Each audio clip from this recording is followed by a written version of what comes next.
Selamat pagi anak ibu seluruhnya. Apa kabar hari ini? Ibu berharap anak ibu seluruhnya tetap dalam keadaan sehat ya, walaupun di tengah pandemi COVID-19 seperti ini. Ibu juga tidak lupa selalu mengingatkan anak ibu seluruhnya agar tetap mematuhi protokol kesehatan ya, supaya kita semua bisa terhindar dari wabah ini. Dan kita sama-sama berdoa semoga wabah COVID-19 cepat berakhir di negara kita, agar kita bisa kembali belajar tatap muka seperti yang kita rindukan bersama. Bukan begitu anak ibu seluruhnya? Iya. Nah, anak ibu juga harus tetap semangat ya, walaupun di tengah pandemi COVID-19 seperti ini. Baik, anak ibu seluruhnya, pada pertemuan sebelumnya kita sudah belajar apa? Yuk, masih ada yang mengingat? Kita belajar apa? Iya, benar sekali. Nah, pada pertemuan sebelumnya kita sudah belajar apa itu pengertian teks laporan percobaan, ciri-ciri laporan teks percobaan ya. Lalu juga kita sudah belajar memahami informasi dari sebuah teks laporan percobaan. Nah, pada hari ini kita kembali belajar teks laporan percobaan, namun lebih ditekankan kepada kompetensi dasar 3.2, yaitu apa? Menelaah struktur dan kebahasaan teks laporan percobaan. Nah, adapun tujuan yang diharapkan dari materi kita hari ini yaitu anak ibu nanti setelah belajar diharapkan mampu menelaah struktur dan kebahasaan dari sebuah teks laporan percobaan. Bisa ya kira-kira dipahami apa goal yang ingin kita capai pada materi hari ini? Nah, anak ibu juga perlu pahami di akhir pembelajaran ini nantinya akan ada evaluasi. Nah, untuk itu anak ibu agar mengikuti pembelajaran ini mulai dari awal sampai akhir, supaya nanti kamu bisa menjawab evaluasi dengan baik. Bisa ya dipahami? Itu semua evaluasi kehadiran itu semua sudah ada linknya, ibu cantumkan di kolom deskripsi. Jadi bukti kehadiran kamu itu langsung terkoneksi dengan kamu mengerjakan evaluasi tersebut. Bisa ya dipahami bagaimana langkah-langkah tahapan pembelajaran kita hari ini? Baik, jika sudah dipahami, mari kita belajar struktur dan kebahasaan teks laporan percobaan lebih mendalam. Nah, struktur teks laporan percobaan. Nah, apa itu struktur teks laporan percobaan? Nah, secara sederhana, struktur teks laporan percobaan itu terdiri dari dua bagian. Yang pertama, ada pernyataan umum. Nah, apa itu pernyataan umum? Pernyataan umum itu terdiri dari klasifikasi dan pernyataan. Bagian ini menentukan klasifikasi aspek dari sesuatu yang diuji cobakan, seperti alam, tumbuhan, alat, dan lain-lain yang dibahas secara umum. Atau lebih sederhananya, jika kita sering melihat teks laporan percobaan, ada bagian bahan, alat, serta tujuan, itu termasuk ke dalam kategori struktur pernyataan umum. Nah, bisa dipahami yang pertama ya. Nah, lalu yang kedua ada itu uraian. Nah, apa pula itu uraian? Uraian itu menggambarkan sesuatu yang dibahas secara rinci, bagian per bagian, kebiasaan, hingga sesuatu yang dibutuhkan untuk hidup dan perilaku alamiah bagi makhluk hidup. Bisa juga memuat penggunaan bahan dan alat untuk pencobaan membuat benda dan hal khusus lainnya. Nah, secara sederhana kita lihat di dalam teks laporan percobaan, langkah, hasil, dan simpulan itu termasuk bagian uraian. Nah, bisa dipahami ya, secara sederhana tadi struktur teks laporan ada berapa? Iya benar, ada dua. Nah, yang pertama ada pernyataan umum dan yang kedua ada uraian. Yuk kita lihat lebih lanjut. Namun, laporan hasil percobaan akan menyesuaikan mengikuti jenis model teks laporan hasil percobaan yang dibuat. Nah, dalam hal ini, model percobaan membuat sesuatu strukturnya terdiri dari beberapa hal di bawah ini. Apa itu? Nah, yang pertama itu ada judul. Nah, judul itu merupakan garis besar atau gambaran umum dari laporan percobaan. Ingat, judul harus mencerminkan isi dari laporan percobaan yang dibuat. Dan pastikan Judul itu memperlihatkan fakta, jelas, positif, singkat, khas, serta menampilkan kata kunci. Itu yang pertama. Lalu yang kedua, tujuan. Nah, tujuan ini merupakan maksud dilakukan suatu percobaan, memaparkan latar belakang atau alasan percobaan dan tujuan percobaan secara lengkap. Ini jenis struktur teks laporan percobaan yang kedua. Lalu yang ketiga itu apa? Yang ketiga itu ada alat dan bahan. Nah, alat dan bahan ini memaparkan alat dan bahan yang digunakan dalam melakukan percobaan itu apa. Nah, di sini ya. Lalu yang keempat ada langkah-langkah. Nah, langkah-langkah memaparkan langkah-langkah yang dilakukan di dalam sebuah laporan percobaan. Selanjutnya ada itu hasil. Nah, hasil percobaan itu bisa berupa gambar, bisa berupa grafik atau bagan. Nah, yang keenam ada itu memaparkan simpulan hasil percobaan dan ini berupa paragraf. Nah, itu tadi dia anak ibu semua struktur teks laporan percobaan. Jika dilihat dari modelnya itu berupa teks percobaan. Nah, yuk kembali kita ulang. Nah, yang pertama tadi struktur teks laporan percobaan ada apa? Ya, ada judul. Yang kedua ada tujuan. Yang ketiga ada alat dan bahan. Nah, yang keempat ada langkah-langkah. Yang kelima ada hasil. Dan yang terakhir ada simpulan. Nah, jika anak ibu sudah memahami strukturnya, baru sekarang kita belajar bagaimana menelaah struktur tersebut di dalam sebuah teks laporan percobaan. Yuk kita lihat sama-sama. Nah, di hadapan kamu sudah ada tampak satu buah teks laporan percobaan. Mari kita simak sama-sama ya anak ibu ya. Nah, percobaan menguji kandungan boraks dalam makanan. 1. Tujuan. Boraks merupakan kandungan garam natrium Na2B407 10H20 yang sering digunakan dalam bahan industri non-pangan seperti industri kertas, gelas, pengawet kayu, antiseptik, dan masih banyak lagi.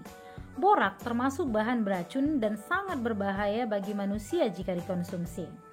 2. Alat dan bahan. A. Pisau. B. Sampel bakso. C.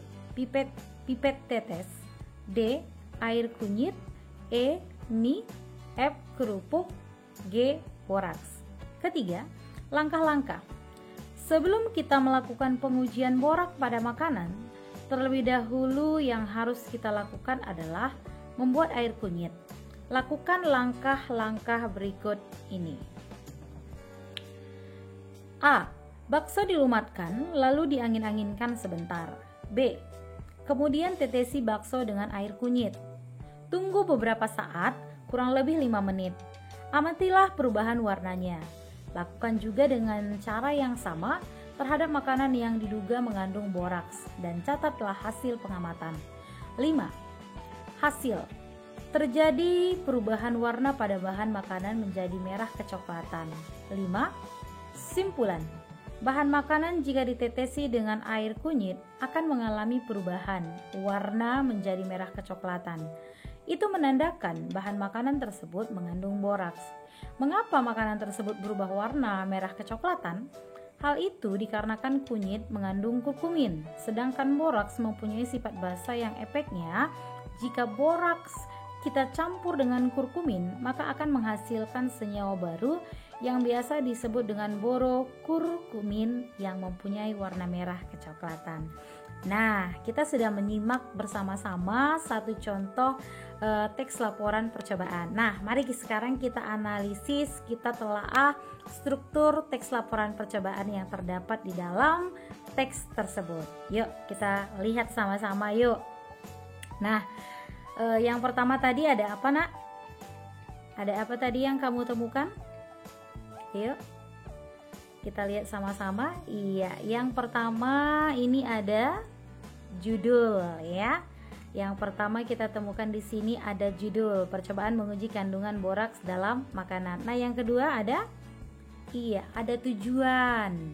Yang ketiga ada alat dan bahan. Yang keempat ada langkah-langkah. Selanjutnya, yuk kita lihat. Yang kelima ada apa? Iya, ada hasil. Dan yang terakhir ada simpulan. Nah, sampai di sini bisa dipahami ya? Bisa ya? Iya, bisa. Bagus. Nah, itu tadi dia ya, kita sudah memahami struktur, bahkan kita juga sudah menelaah struktur itu di dalam sebuah teks laporan percobaan. Nah, sampai di sini bisa dipahami? Nah, jika anak ibu ada yang tidak mengerti atau ada yang kurang dipahami, silakan bisa ditanyakan di kolom komentar ya anak ibu ya. Nah, baik, jika kita sudah menelaah strukturnya, sekarang kita beralih ke materi selanjutnya, yaitu kebahasaan teks laporan percobaan. Nah, apa saja yang menjadi ciri kebahasaan teks laporan percobaan? Nah, yang pertama, memperkenalkan kata aspek umum atau kelompok. Nah, kata-kata umum, atau lebih sederhananya seperti ini ya. Kata umum ini dia ruang lingkupnya lebih luas. Nah, misalnya seperti ini, ada kata hewan. Hewan itu kata umum. Sedangkan kalau kita sandingkan dengan kata ayam, bebek, angsa, nah itu dia merupakan istilah khusus. Bisa dipahami ya apa itu maksudnya kata umum? Ya, bisa ya nak ya. Lalu yang kedua, banyak memakai kata tugas ya, hubungan logis. Nah, kata tugas di sini gampangnya aja ingat itu kata hubung atau konjungsi. Nah, apa fungsinya? Itu untuk menghubungkan satu kata dengan kata yang lain dalam sebuah kalimat sehingga terjalin koherensi, kesinambungan di dalam sebuah kalimat. Itu ya. Nah, bisa dipahami ya kalau konjungsi, contohnya bisa kamu lihat sendiri di layar kamu. Nah, oke lanjut. Lalu yang ketiga, ciri kebahasaan teks laporan percobaan itu banyak menggunakan kalimat aktif. Nah, apa itu kalimat aktif? Kalimat aktif merupakan kalimat yang mengandung makna subjek melakukan predikat.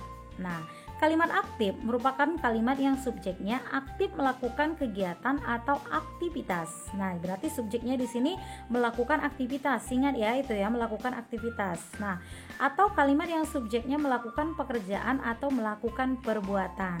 Nah, ciri-cirinya yang pertama, subjek itu sebagai pelaku. Dan yang kedua, predikatnya itu bisa berawalan me atau ber. Ingat aja kata kuncinya nah Ibu, ada awalan me atau ber. Nah, kalimat aktif itu sendiri terdiri dari dua. Yang pertama, ada kita sebut namanya itu adalah kalimat aktif transitif. Apa itu kalimat aktif transitif? Nah, itu dia. Kalimat aktif ini memiliki objek.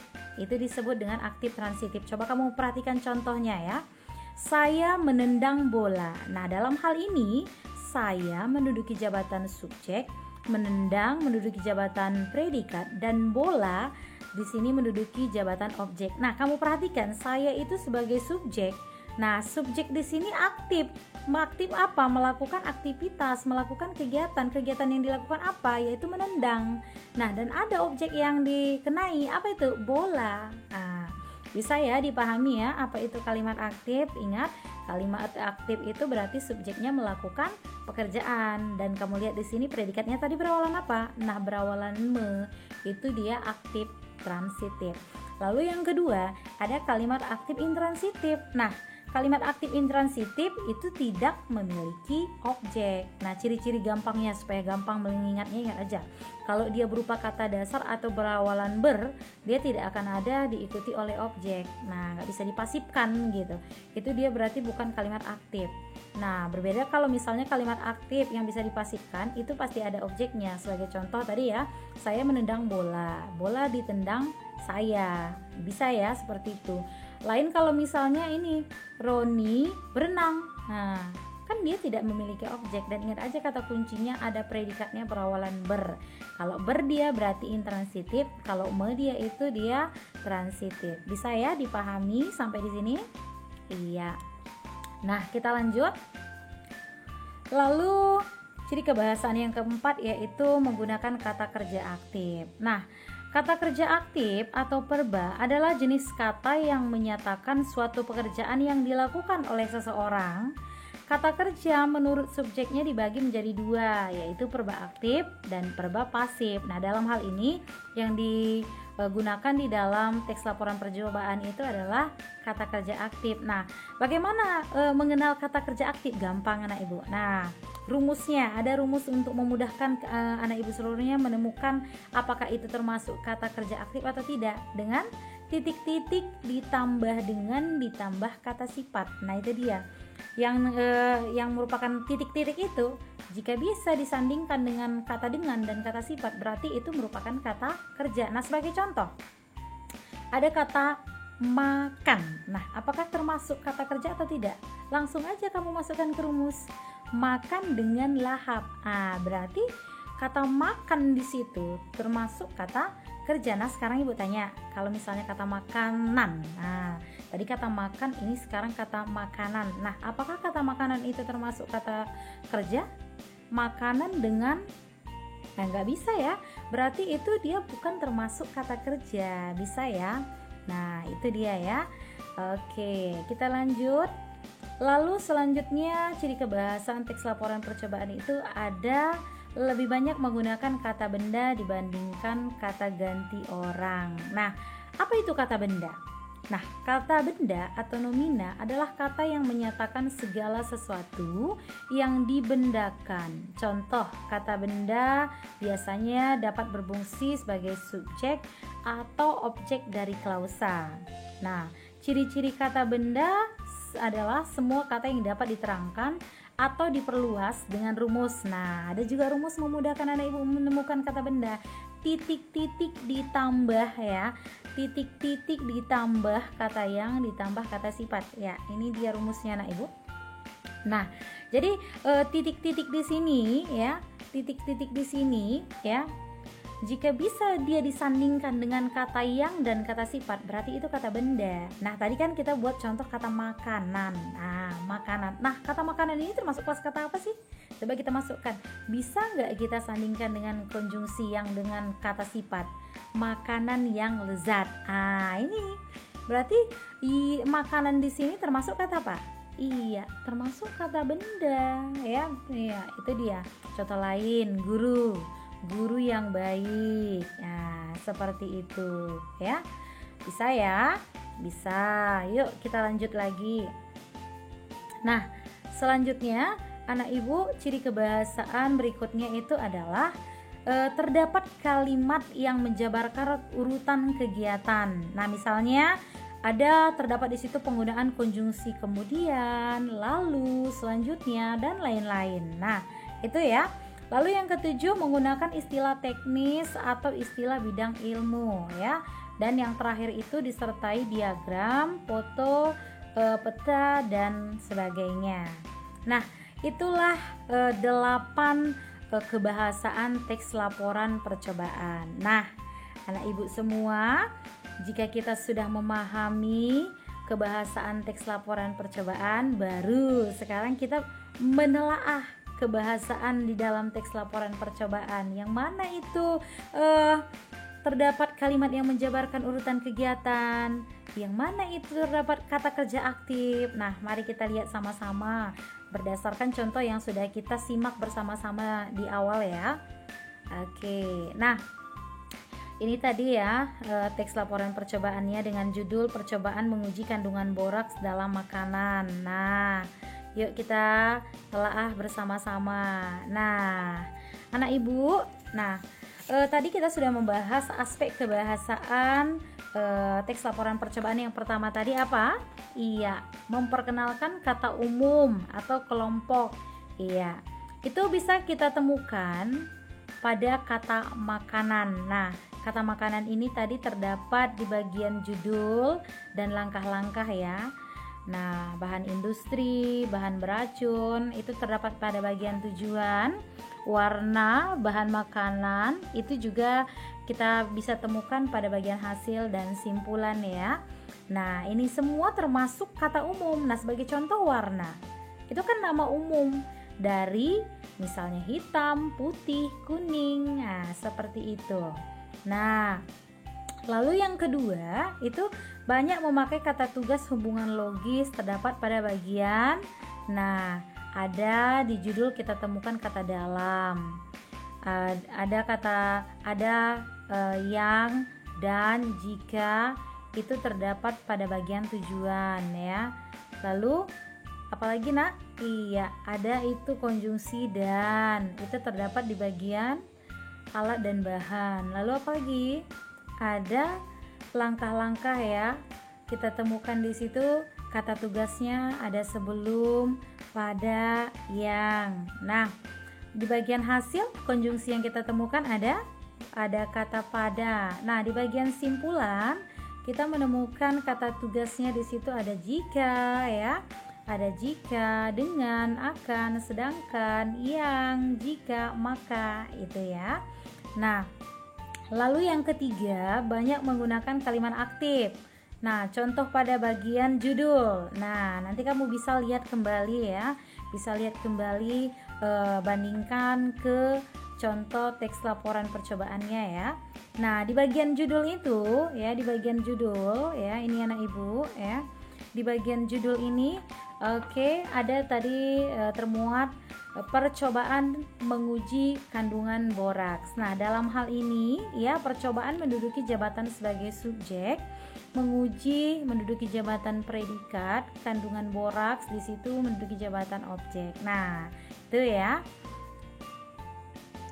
Nah, selanjutnya ciri kebahasaan yang terdapat pada teks tersebut ya, ini menggunakan kata kerja aktif. Itu terdapat pada bagian judul ya. Ada kata menguji ya, kita temukan di situ pada kata menguji ya. Lalu pada bagian tujuan ada kita temukan di sini kata beracun, berbahaya. Ingat ya, ada predikatnya ber ya, ada ber ya. Lalu pada bagian langkah-langkah ada di sini melakukan, membuat. Predikatnya apa? Iya, melakukan, membuat. Ada awalannya di sini me ya. Lalu di bagian hasil ada kata kerja menjadi ya. Lalu di bagian simpulan banyak ini ya, ada mengalami, menandakan, mengandung, mempunyai, menghasilkan ya. Nah, itu ya, bisa kamu kilas balik nanti ya, melihat langsung ke teksnya ya. Lalu yang kelima menggunakan kata benda. Contohnya pada bagian judul ya. Pada bagian judul ya, ada kata percobaan. Yuk, masih ingat tadi bagaimana rumus mencari kata benda? Titik-titik ditambah yang ditambah kata sifat. Nah, yuk coba. Yuk. Percobaan yang percobaan yang bagus ya. Nah, itu berarti dia kata benda ya. Makanan yang lezat ya. Nah, selanjutnya apa? Yuk, yang keenam itu terdapat kalimat yang menjabarkan urutan kegiatan. Terdapat pada bagian langkah-langkah ya, pada bagian langkah-langkah. Nah, apa di sini ditandai dengan apa? Dengan penggunaan konjungsi sebelum ya dan kemudian. Yuk, yang ketujuh menggunakan istilah teknis atau istilah bidang ilmu. Contohnya itu ada kata apa? Kata kurkumin, borokurkumin, natrium. Itu kan merupakan penggunaan istilah di bidang ilmu. Nah, ya bisa kesehatan ya, atau bisa kimia seperti itu ya. Nah, ini adalah beberapa telaah kita terhadap aspek kebahasaan. Nah, sampai di sini bisa dipahami ya anak ibu seluruhnya? Iya, baik. Nah, sekarang kita kembali kilas balik ya. Oke, apa saja tadi kebahasaan teks laporan percobaan? Nah, yang pertama ada apa? Memperkenalkan kata aspek umum atau kelompok. Yang kedua, banyak memakai kata tugas hubungan logis. Yang ketiga, banyak menggunakan kalimat aktif. Yang keempat, menggunakan kata kerja aktif. Yang kelima, lebih menggunakan kata benda dibandingkan kata ganti orang. Yang keenam, terdapat kalimat yang menjabarkan urutan kegiatan. Yang ketujuh, menggunakan istilah teknis atau istilah bidang ilmu. Dan yang terakhir apa? Disertai diagram, foto, peta, dan sebagainya. Nah, sudah dipahami ya apa saja yang menjadi aspek kebahasaan teks laporan percobaan, dan kita juga sudah menelaahnya itu dari sebuah teks laporan percobaan. Nah, ayo anak ibu, sampai di sini bisa dipahami? Ibu harap bisa dipahami ya. Jika ada hal yang tidak dimengerti atau kurang dipahami, silakan boleh bertanya di kolom komentar. Nanti pasti ibu akan menjawabnya.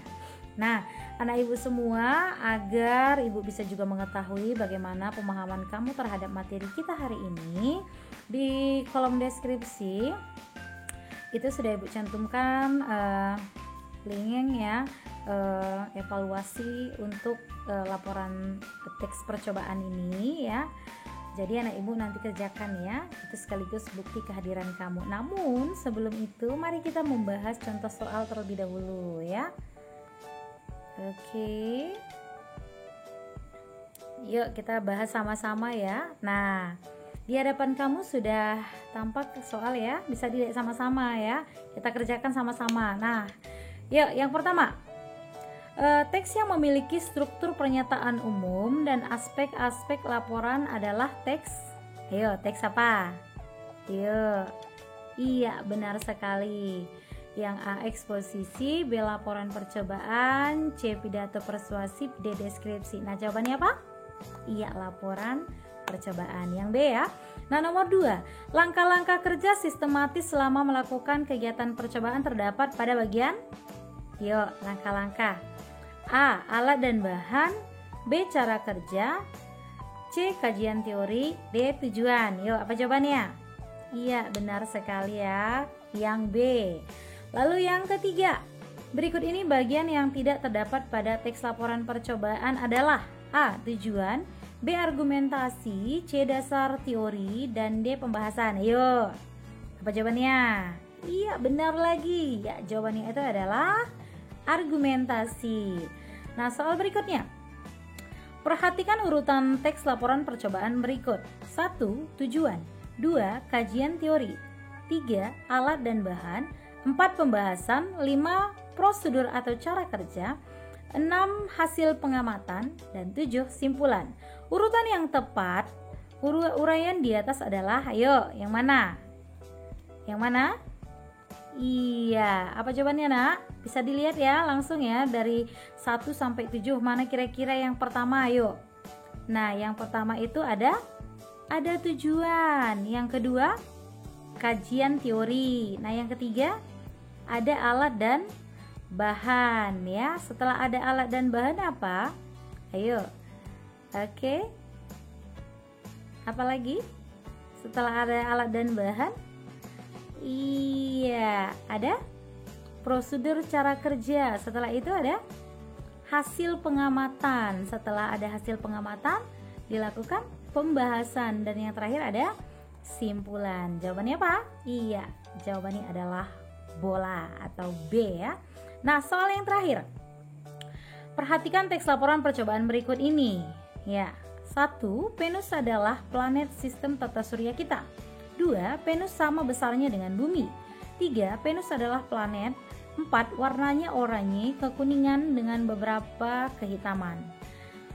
Venus merupakan planet kedua dari matahari antara Merkurius dan bumi.